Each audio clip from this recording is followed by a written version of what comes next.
My lords, ladies and gentlemen, it is my most sorrowful duty to announce to you the death of my beloved mother, the Queen. I know how deeply you, the entire nation, and I think I may say the whole world, sympathize with me in the irreparable loss we've all suffered. It is the greatest consolation to me to know of the sympathy expressed by so many to my sister and brothers, and that such overwhelming affection and support should be extended to our whole family in our loss.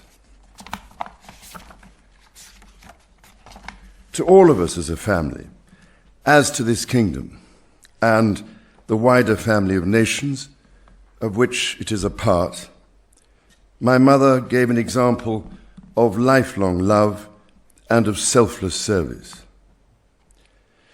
My mother's reign was unequaled in its duration, its dedication, and its devotion.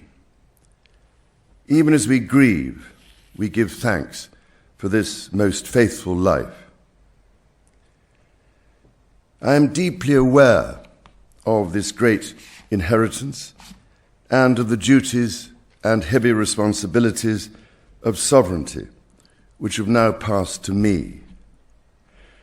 In taking up these responsibilities, I shall strive to follow the inspiring example I have been set in upholding constitutional government and to seek the peace, harmony, and prosperity of the peoples of these islands and of the Commonwealth realms and territories throughout the world.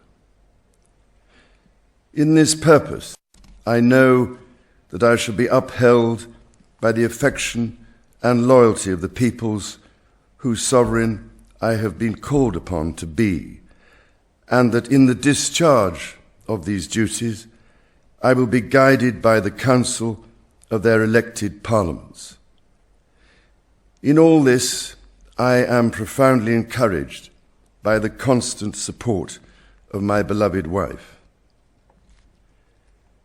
I take this opportunity to confirm my willingness and intention to continue the tradition of surrendering the hereditary revenues, including the Crown Estate, to my government for the benefit of all, in return for the sovereign grant which supports my official duties as head of state and head of nation. And in carrying out the heavy task that has been laid upon me, and to which I now dedicate what remains to me of my life, I pray for the guidance and help of Almighty God. I have with humble duty to crave your Majesty's permission for the publication of your gracious speech. Approved. Concerning the security of the Church of Scotland. I understand that the law requires that I should, at my accession to the Crown, take and subscribe the oath relating to the security of the Church of Scotland. I am ready to do so at this first opportunity.